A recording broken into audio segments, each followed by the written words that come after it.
Kalian percaya nggak? Kalau orang yang baru saja meninggal, rohnya sebenarnya belum benar-benar pergi, katanya. Sebelum jasadnya dikuburkan dan menyentuh tanah, roh itu masih berkeliaran, menunggu di depan pintu rumahnya sendiri, menatap kosong ke arah orang-orang yang datang melayat. Pernah dengar mitos seperti itu? Coba komen di bawah kalau di daerah kalian juga ada kepercayaan semacam ini. Karena malam itu, hal yang selama ini dianggap omong kosong belaka oleh seorang pemuda kota yang sangat logis, perlahan berubah menjadi teror nyata. Sebuah mimpi buruk yang akan terus menghantuinya seumur hidup. Bima bukanlah tipe orang yang percaya dengan hal-hal gaib. Sama sekali enggak. Baginya, semua cerita tentang hantu, penampakan atau suara-suara aneh itu cuman ilusi dari otak manusia yang sedang kelelahan. Apalagi dia sudah bertahun-tahun hidup di Jakarta, bekerja keras di bawah tekanan ibu kota yang serba cepat dan realistis. Tapi malam itu, entah kenapa, udara terasa berbeda. Jam di dashboard mobilnya berkedip merah, menunjukkan angka 11.45 malam. Bima menyetir sendirian menembus jalanan aspal yang mulai rusak. Berkelok-kelok menuju sebuah kampung terpencil di pinggiran sebuah kabupaten. Kanan dan kiri jalan hanyalah deretan hutan bambu yang tumbuh sangat rapat. Seolah-olah dahan-dahannya saling mengunci, menutupi cahaya bulan. Hanya ada suara deru mesin mobilnya dan gesekan ban di atas tanah yang setengah berlumpur. Sesekali ban mobilnya selip. Hujan rintik-rintik baru saja reda, meninggalkan aroma tanah basah yang menyengat. Perlahan tapi pasti, kabut mulai turun, tebal, putih memucat, membuat jarak pandang Bima tak lebih dari 5 meter ke depan. Bima mencengkeram setir dengan kuat. Wajahnya tegang, matanya memerah karena kurang tidur. Tapi lebih dari rasa lelah, ada beban berat yang mengganjal di dadanya. Sore tadi, dia menerima telepon dari kepala desa kampung halamannya. Kabar duka. Paman Darmo, satu-satunya kerabat yang merawat Bima sejak kecil setelah orang tuanya meninggal, baru saja menghembuskan napas terakhirnya. Serangan jantung mendadak, kata mereka. Di dalam mobil yang dingin itu, Bima bergumam sendirian, merutuki dirinya sendiri. Kenapa aku biarin HP-ku mati semalaman? Kenapa aku nggak angkat telepon paman minggu lalu? Batinnya perih. Sudah 5 tahun lamanya, Bima tidak menginjakkan kaki di kampung ini. Dia selalu beralasan sibuk dengan proyek, sibuk dengan klien. Padahal, sebulan yang lalu, Paman Darmo sempat menelepon, suaranya terdengar parau dan bergetar. "Bim, kapan pulang leh? Paman kangen pengen ngopi bareng di teras." Saat itu, Bima hanya menjawab singkat. "Iya, Man. Nanti kalau kerjaan beres Bima pulang." Sebuah janji palsu yang kini harus dibayarnya dengan penyesalan seumur hidup. Sekarang, dia memacu mobilnya secepat mungkin di jalanan gelap ini, hanya untuk melihat wajah Paman Darmo yang sudah terbujur kaku. Tepat sebelum tengah malam, mobil SUV Bima akhirnya berbelok masuk ke sebuah pekarangan luas. Di ujung pekarangan itu, berdirilah sebuah rumah kayu bergaya Jawa klasik yang sangat familiar. Rumah masa kecilnya. Suasana kampung itu sepi mati. Ini aneh. Sangat aneh. Biasanya jika ada orang meninggal, rumah duka akan ramai oleh para tetangga yang berjaga semalaman. Lek-lekan. Tapi malam ini, tidak ada satupun orang yang terlihat di luar. Bahkan suara jangkrik atau kodok yang biasanya riuh setelah hujan, malam ini bungkam 1000 bahasa. Keheningannya begitu pekat, sampai-sampai membuat telinga berdengung. Hanya ada satu lampu pijar kuning yang menyala remang-remang di teras rumah. Bima mematikan mesin mobilnya. Sorot lampu utama mobil mati, membuat suasana langsung disergap kegelapan. Dia menarik napas panjang, mencoba menenangkan debar jantungnya. Dengan gontai, Bima membuka pintu mobil dan melangkah keluar. Udara dingin langsung menusuk sampai ke tulang. Anehnya, angin sama sekali tidak berhembus. Daun-daun pohon mangga di halaman diam tak bergerak. Bima mengusap wajahnya yang kusut, berjalan gontai menuju teras. Matanya menyapu sekeliling, mencari tanda-tanda kehidupan. Dan tepat saat itulah, langkah Bima mendadak terhenti. Kakinya seakan terpaku di tanah basah. Di sudut teras, di area yang tidak terlalu tersorot cahaya lampu pijar, berdirilah sesosok tubuh. Berdiri tegak, menghadap ke arah pintu rumah yang tertutup rapat. Bima menyipitkan matanya.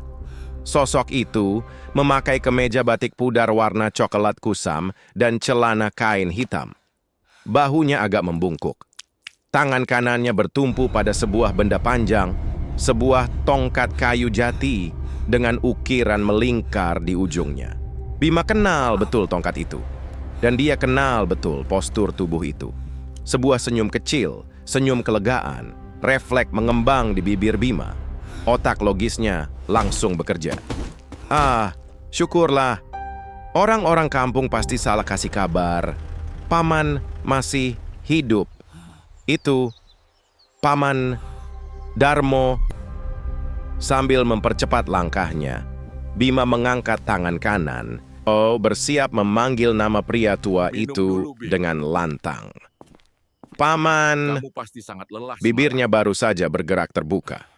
Namun, sedetik sebelum suara itu keluar dari tenggorokannya, langkah Bima terhenti total. Senyum di bibirnya luntur seketika. Darah di sekujur tubuhnya terasa berhenti mengalir, berubah menjadi butiran es yang menusuk kulit. Napasnya tiba-tiba tercekat, seolah ada tangan tak kasat mata yang mencekik lehernya kuat-kuat. Otaknya baru saja memproses satu fakta yang sangat penting. Fakta yang menghancurkan semua logikanya dalam sekejap. Paman Darmo, kepala desa sendiri yang meneleponnya sore tadi. Tetangga sudah memandikan dan mengkafaninya. Paman Darmo adalah orang yang saat ini sedang terbaring kaku, dibungkus kain kafan, di dalam peti mati di ruang tengah rumah itu. Lalu, jika Paman Darmo ada di dalam siapa atau apa yang sedang berdiri di teras ini, Bima menelan ludah yang terasa seperti kerikil tajam. Kakinya bergetar hebat. Dia ingin berlari mundur kembali ke mobil, tapi tubuhnya kaku tak bisa digerakkan. Udara di sekitarnya mendadak turun drastis. Ada bau aneh yang menyengat hidung. Bau tanah galian baru yang dicampur dengan aroma bunga melati yang sangat pekat. Dan dalam keheningan yang mencekam itu, perlahan, sangat perlahan, sosok di sudut teras itu memutar kepalanya ke arah Bima. Gerakannya tidak wajar, kaku, seperti engsel berkarat. Suara derak tulang leher terdengar samar, namun mengerikan di telinga Bima. Krek, krek, krek. Sosok itu kini sepenuhnya menghadap ke arah Bima. Di bawah cahaya lampu kuning yang tiba-tiba berkedip-kedip mau mati, Bima membelalakkan matanya ngeri. Air matanya menetes tanpa disadari. Di tempat yang seharusnya ada mata, hidung, dan mulut itu tidak ada apa-apa. Wajah sosok itu rata, hitam pekat, seperti lubang kosong yang siap menyedot jiwanya. Bima mengerjapkan matanya cepat, sekali, dua kali. Jantungnya masih berdegup liar, seperti mau melompat keluar dari tulang rusuknya. Napasnya memburu. Lampu pijar kuning di teras itu tiba-tiba menyala stabil kembali. Berhenti berkedip. Dan sosok itu hilang. Kosong. Tidak ada siapa-siapa di sudut teras. Hanya ada kursi rotan tua milik Paman Darmo yang dia membisu di sana. Tertiup angin malam yang mendadak berhembus pelan. Gila, gumam Bima Parau. Dia mengusap wajahnya yang basah oleh keringat dingin. Tangannya masih sedikit gemetar.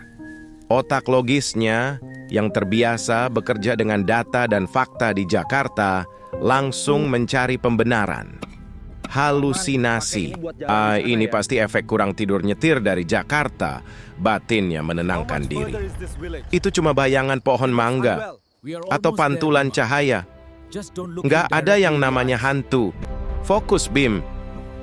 Bima menarik napas panjang, menguatkan diri. Dia melangkah maju, memegang gagang pintu kayu rumah yang terasa sangat dingin. Create. Pintu terbuka perlahan, mengeluarkan suara derit panjang yang memecah keheningan malam. Aroma khas rumah duka langsung menyeruak menyambutnya.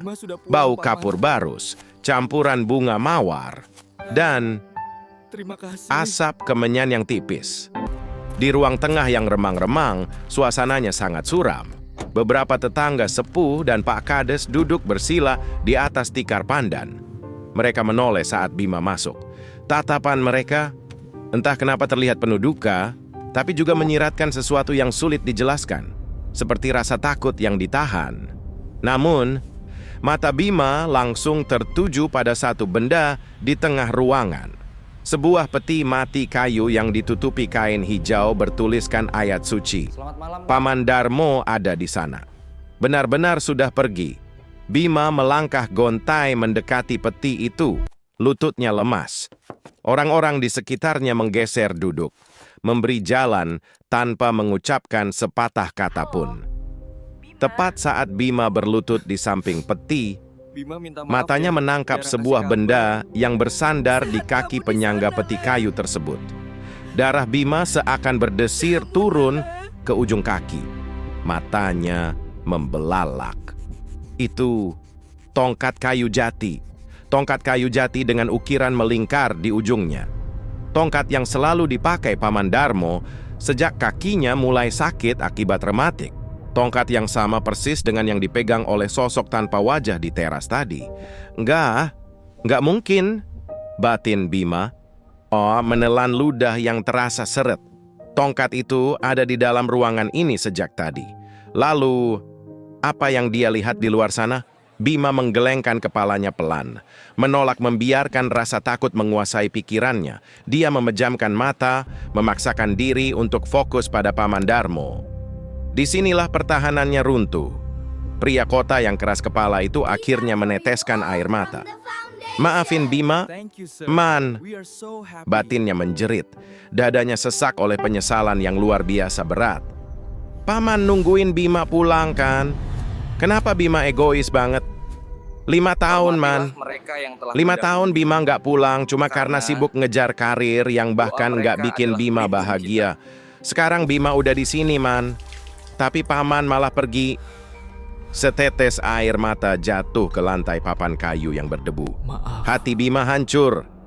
Dia ingat betul bagaimana Paman Darmo dengan tongkat kayu itu mengantarnya sampai ke ujung jalan desa saat Bima hendak merantau ke Jakarta.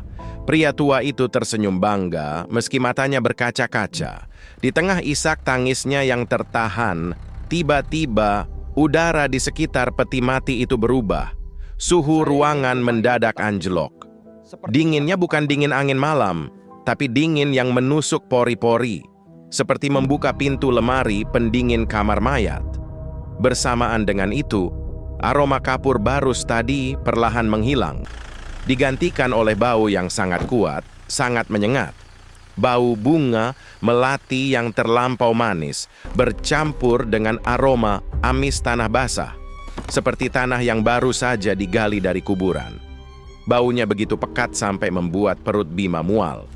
Bima mendongak, menatap para tetangga.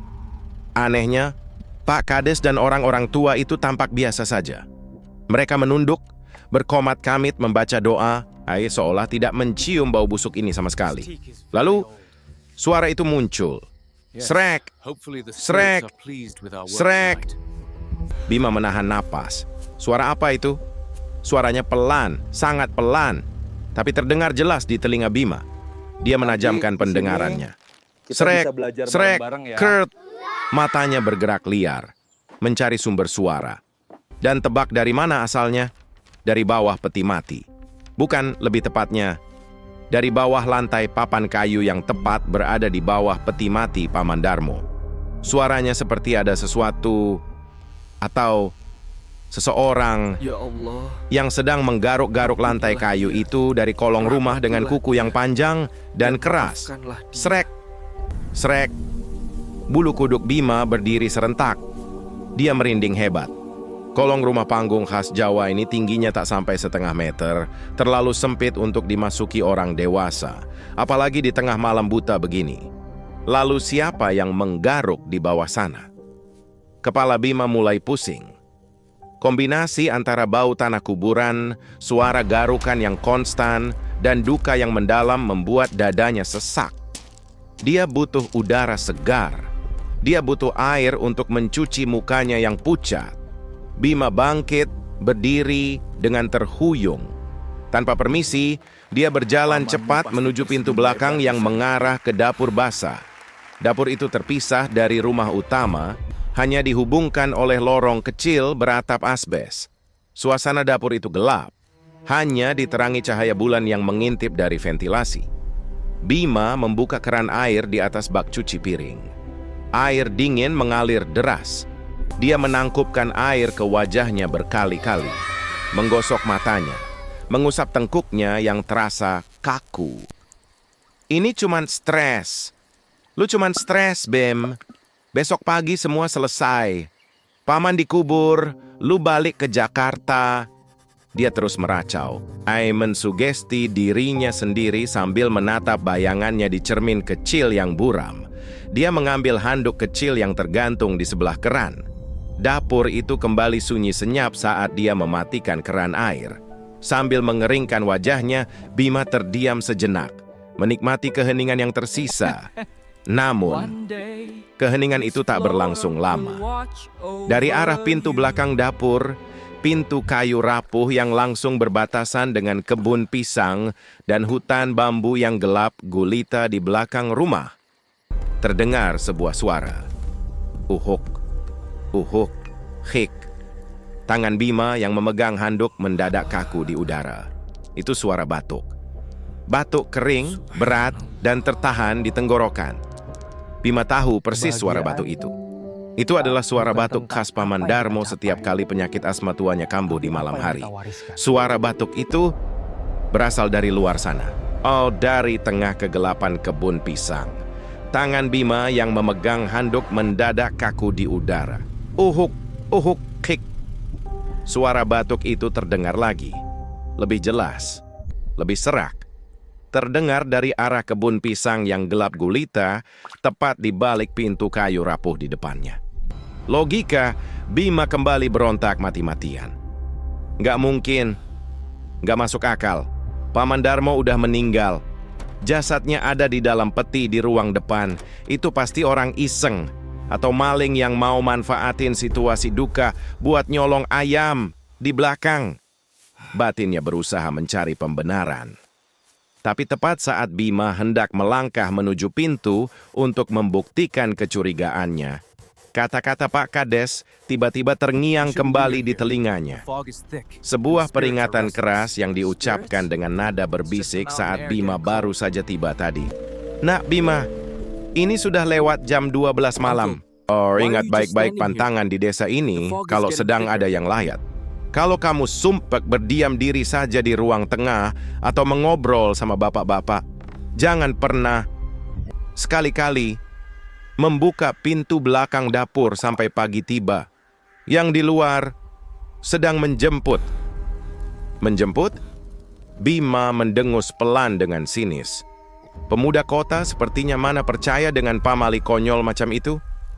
Mitos murahan untuk menakut-nakuti anak kecil, pikirnya. Apalagi saat ini, rasa sesak di dadanya akibat duka, dicampur bau kemenyan dan bunga melati dari ruang tengah, semakin membuat kepalanya pusing berdenyut. Dia butuh nikotin. Dia butuh udara segar malam ini juga. Bima berjalan memutar ke arah lorong pembatas dapur dan ruang tengah, merogoh saku jaketnya untuk mengambil bungkus rokok. Saat itulah, matanya tak sengaja menatap tongkat kayu jati milik Paman Darmo yang sebelumnya bersandar di dekat peti. Entah siapa yang memindahkannya, tongkat itu kini bersandar di dinding lorong dapur. Entah dorongan dari mana, Bima meraih tongkat itu dengan tangan kirinya.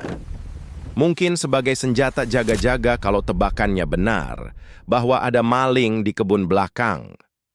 Sambil menyelipkan sebatang rokok di bibir, Bima melangkah mantap menuju pintu belakang. Tangan kanannya meraih grendel besi yang sudah berkarat. Ceklek. Suara grendel yang digeser itu terdengar sangat nyaring, seolah merobek keheningan malam yang tak wajar ini. Bima menarik napas panjang, lalu mendorong pintu kayu itu perlahan. Kriet! Pantangan telah dilanggar. Begitu pintu terbuka dan kaki Bima menginjak semen teras belakang, sesuatu yang mengerikan langsung terjadi. Udara malam tidak sekadar berhembus. Udara itu seperti menabrak tubuh Bima dengan paksa. Suhu merosot drastis, sangat dingin, sangat lembab. Bau tanah kuburan yang tadi samar-samar dia cium di ruang tengah, kini meledak 100 kali lipat lebih menyengat, langsung menusuk hidungnya. Baunya bercampur dengan aroma anyir darah dan bau kapur barus yang membuat perut Bima langsung mual. Dia berdiri sendirian di teras kecil itu, berhadapan langsung dengan kebun pisang dan hutan bambu yang gelap pekat.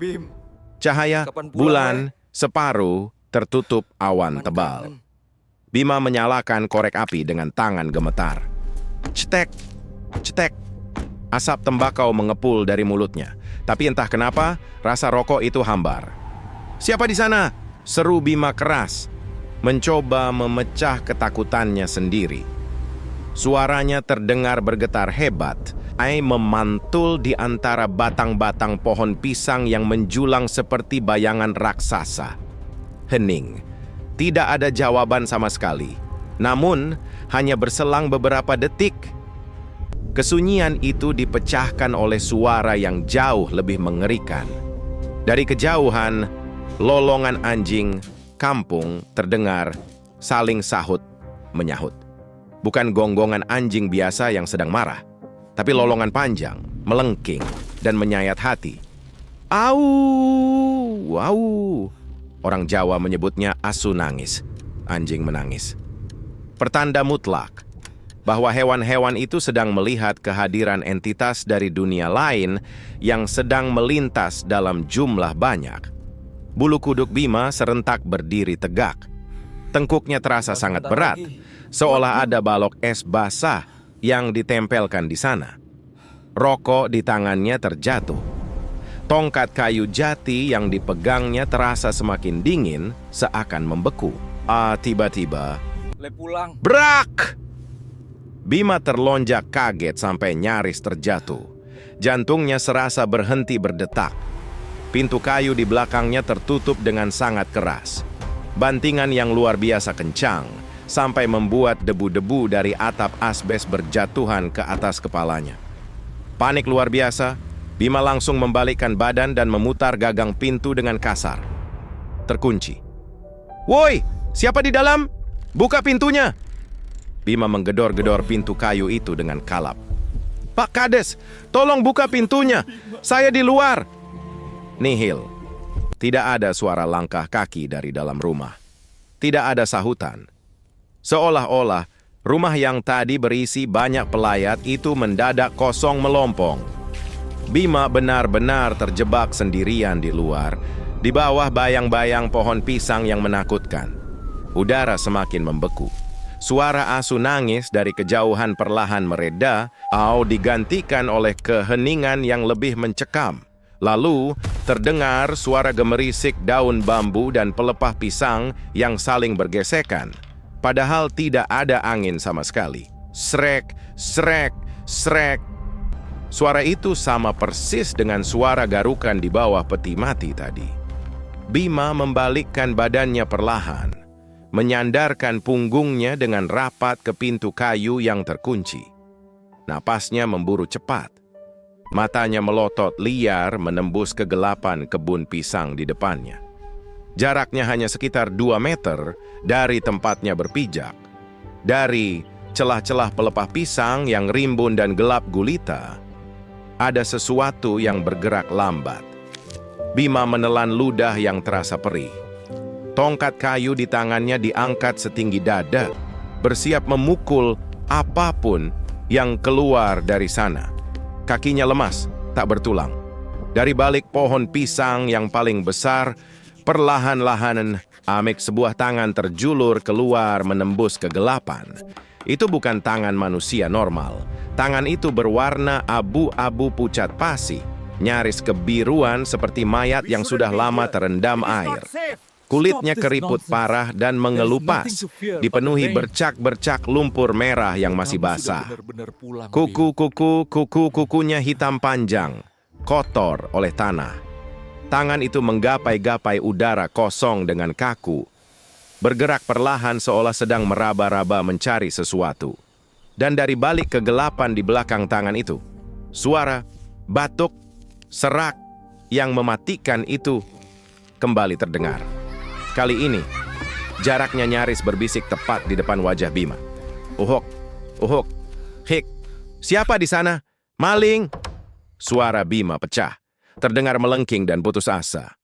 Alih-alih menakut-nakuti, teriakannya malah terdengar seperti rintihan mangsa yang tersudut.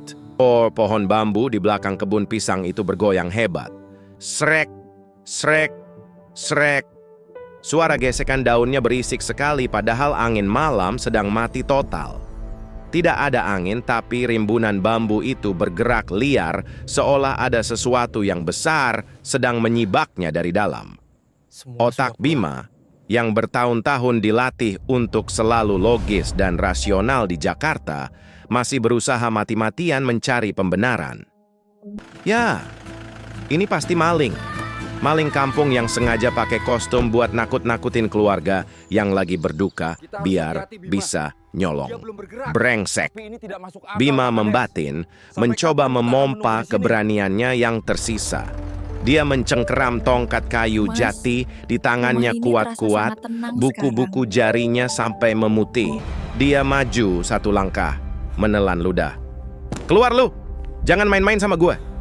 Namun, alam malam itu seolah menertawakan kesombongan Bima.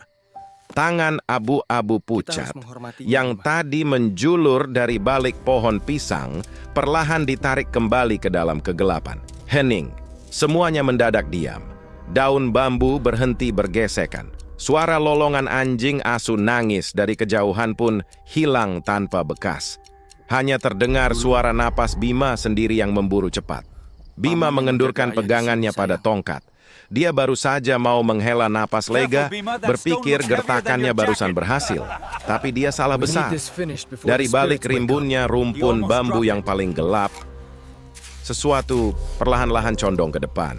Keluar dari bayang-bayang pepohonan, benda itu tidak melangkah. Ia mengayunkan tubuhnya yang kaku, miring ke kiri, lalu ke kanan, seolah kehilangan keseimbangan, namun terus bergerak maju. Itu bukan maling. Bukan manusia nakal yang sedang iseng. Itu adalah sesosok tubuh tinggi menjulang, dibungkus rapat dengan kain putih yang sudah sangat kumal. Kain kafan itu tak lagi suci. Permukaannya dipenuhi bercak tanah merah, liat yang masih basah, seolah baru saja digali paksa dari dalam kubur. Tali-tali pocong terikat kencang di bagian atas kepala, leher, dan kaki, membuat sosok itu terlihat sangat tersiksa. Bima ingin menjerit. Dia ingin berteriak sekencang-kencangnya, menggedor pintu di belakangnya untuk meminta tolong. Tapi pita suaranya seakan putus. Rahangnya terkunci rapat. Matanya terbelalak ngeri, menatap lurus ke arah wajah di balik ikatan kafan yang mulai melonggar itu. Wajah itu bengkak dan menghitam, basah kuyup. Air keruh terus menetes dari dagu. Tes, yang tes, akan menuntun tes. kalian pulang. Namun, di balik wajah yang mengerikan dan rusak itu, ada sepasang mata. Sepasang mata yang menatap Bima lurus-lurus di bawah temaram cahaya rembulan. Jantung Bima serasa dihantam palu godam. Dia kenal mata itu. Itu bukan mata iblis yang penuh amarah. Itu adalah mata Paman Darmo. Mata pria tua renta yang selalu menatapnya dengan penuh kasih sayang sewaktu Bima masih kecil. Namun malam ini, mata itu menyorotkan kesedihan yang teramat dalam. Kesedihan yang tak tertanggungkan. Teror malam itu sama sekali tidak seperti film horor murahan di bioskop. Tidak ada jump scare mengagetkan yang muncul tiba-tiba. Tidak ada suara kuntilanak tertawa melengking. Hanya ada keheningan absolut yang mencekik leher. Tekanan udara di teras belakang itu menjadi sangat berat. Ruang oksigen seolah disedot habis. Sosok putih berbalut kafan itu tidak menyerang dengan beringas. Ia hanya bergerak maju, mendekat. Sangat pelan. Menggeser tubuhnya tanpa terlihat melangkah, seolah melayang beberapa sentimeter di atas tanah basah. Setiap kali ia bergerak inci demi inci, aroma kapur barus yang menyengat dan bau amis tanah kuburan semakin pekat menghantam wajah Bima. Kelota. Tongkat kayu jati di tangan Bima terlepas, jatuh menggelinding di lantai semen. Kedua lutut Bima lemas tak bertulang. Dia ambruk, berlutut di atas lantai teras yang dingin membeku. Dia tidak bisa lari. Kakinya benar-benar lumpuh oleh teror yang terlalu nyata ini. Kenapa harus begini, Paman? Batin Bima menjerit pilu. Ketakutan luar biasa yang merayapi sekujur tubuhnya kini bercampur aduk dengan rasa bersalah yang mengoyak-ngoyak dada. Apa Paman sebegitu kecewanya sama Bima? Apa Paman marah karena Bima baru pulang sekarang? Sampai Paman nggak bisa pergi dengan tenang. Ini hukuman buat Bima, kan? Air mata penyesalan dan ketakutan mengalir deras. Terasa hangat di pipi Bima yang sepucat mayat. Dia menundukkan kepalanya dalam-dalam, menutupi wajah dengan kedua tangannya yang bergetar hebat. Dia tak sanggup lagi menatap pemandangan di depannya. Tubuhnya meringkuk, pasrah jika malam ini adalah malam terakhirnya. Hawa dingin yang menusuk tulang kini terasa tepat berada di atas kepalanya. Bima tahu, sosok itu kini sudah berdiri tepat di depannya. Jarak mereka tak sampai 1 jengkal. Tubuh tinggi besar itu menjulang, menutupi satu-satunya cahaya bulan yang tersisa. Bima memejamkan mata rapat-rapat. Dia bisa merasakan tetesan air dingin berbau lumpur jatuh dari wajah sosok itu, mengenai punggung tangannya. Tes. Lalu, sosok itu perlahan membungkuk. Bima bisa merasakan wajah yang basah itu mendekat ke sisi kepalanya. Hawa dingin dari embusan napas yang tak lagi bernyawa menyapu daun telinga Bima, membuat setiap helai rambut di tubuhnya berdiri tegak. Di tengah keheningan malam yang mematikan itu, sebuah bisikan parau, sangat serak, dan bergetar hebat, terdengar jelas menembus gendang telinga Bima. Maaf, sudah lunas, Man. Sebuah kata maaf. Bukan kutukan, bukan ancaman. Hanya satu kata maaf yang syarat akan penyesalan seorang ayah kepada anaknya. Dan detik berikutnya, pandangan Bima berputar hebat. Oksigen di kepalanya seakan habis. Kegelapan total menyedot kesadarannya, menelan seluruh tubuhnya ke dalam kehampaan yang sunyi tanpa sisa. Bima membuka matanya dengan terkesiap.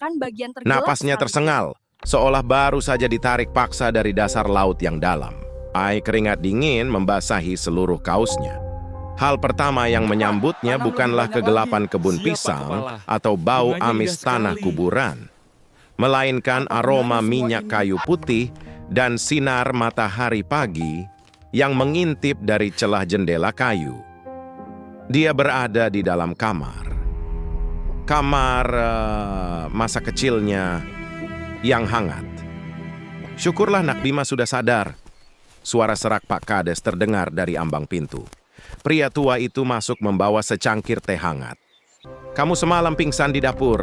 Kata bapak-bapak yang nemuin. Kamu tergeletak di lantai, menggigil, kedinginan. Bima memijat pelipisnya yang berdenyut hebat. Ingatannya kembali secara sporadis. Sosok berbalut kafan kotor, wajah yang basah, tangan pucat dari balik pohon pisang. Kata Maaf yang berbisik di telinganya. Pintu belakangnya, Pak? Tanya Bima terbata-bata. Semalam saya di luar. Pintunya terkunci dari dalam. Pak Kades menatapnya dengan raut wajah bingung, lalu tersenyum maklum. Kamu pasti terlalu capek, Bim. Waktu bapak-bapak nemuin kamu, pintu belakang itu tertutup rapat dan masih terkunci dari dalam. Selotnya belum kebuka sama sekali. Mana mungkin kamu ada di luar? Bima terdiam kaku. Terkunci dari dalam. Lalu, apa yang dia alami semalam? Apakah semua kengerian itu, hawa dingin yang menusuk tulang, dan tatapan mata sedih Paman Darmo hanyalah mimpi buruk akibat kelelahan dan rasa bersalah? Otak rasional Bima perlahan mengambil alih.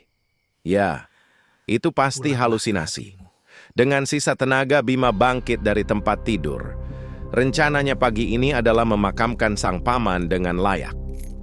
Saat dia beranjak memakai jaketnya, sikunya tak sengaja menyenggol sebuah benda panjang yang disandarkan di dekat meja nakas. Klotak. Itu adalah tongkat kayu jati milik Paman Darmo. Tongkat itu jatuh membentur lantai ubin dengan cukup keras. Bima berjongkok untuk mengambilnya. Namun, ada yang aneh. Benturan tadi membuat bagian ukiran melingkar di ujung atas tongkat itu sedikit bergeser. Ternyata bagian kepala tongkat itu bisa diputar dan dilepas. Rasa penasaran mengalahkan rasa pusingnya. Bima memutar kepala tongkat itu dan krek, terbuka. Tongkat kayu itu ternyata berongga di bagian dalamnya. Dari lubang kecil itu menyembul sebuah gulungan plastik bening yang diikat karet gelang. Tangan Bima gemetar saat menariknya keluar. Di dalam gulungan plastik itu terdapat sebuah buku tabungan usang dan selembar kertas yang dilipat rapi. Bima membuka kertas itu. Tulisan tangan khas orang zaman dulu, tegak bersambung, sedikit gemetar, tertera di sana. Untuk Bima, anakku.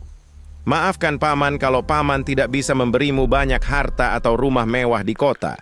Uang di tabungan ini hasil Paman jual hasil kebun sedikit demi sedikit.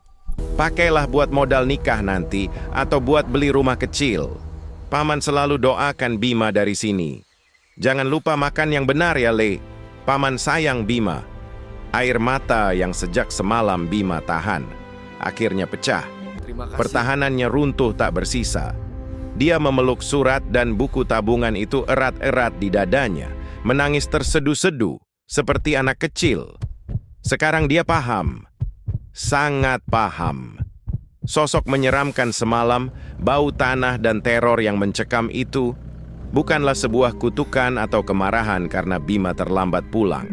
Kata maaf yang diucapkan oleh entitas itu adalah permintaan maaf tulus dari seorang pria tua yang merasa gagal memberikan dunia kepada keponakan yang disayanginya. Paman Darmo menunggunya di depan pintu malam itu hanya untuk memastikan Bima menemukan hadiah perpisahannya ini. Hati Bima terasa ringan. Rasa bersalahnya perlahan mencair, digantikan oleh rasa haru yang luar biasa besar. Teror horor itu berubah menjadi sebuah pelukan hangat dari alam yang berbeda. Prosesi pemakaman siang itu berjalan sangat lancar. Matahari bersinar cerah, seolah ikut mengantar kepergian Paman Darmo dengan tenang. Tidak ada lagi suasana suram. Semuanya terasa damai. Setelah para pelayat pulang, Bima berjongkok sendirian di sebelah gundukan tanah merah yang masih basah, bertabur bunga mawar dan melati. Sambil tersenyum, Bima menancapkan tongkat kayu jati itu di tanah, tepat di sebelah batu nisan kayu sang paman. Paman pakai tongkat ini buat jalan di sana ya, biar nggak sakit kakinya. Bima pamit balik ke Jakarta, Man. Bima janji bakal hidup bahagia pakai uang dari Paman. Bisik Bima tulus. Dia mengusap nisan itu sekali lagi, lalu melangkah pergi menuju mobilnya dengan perasaan yang benar-benar lega.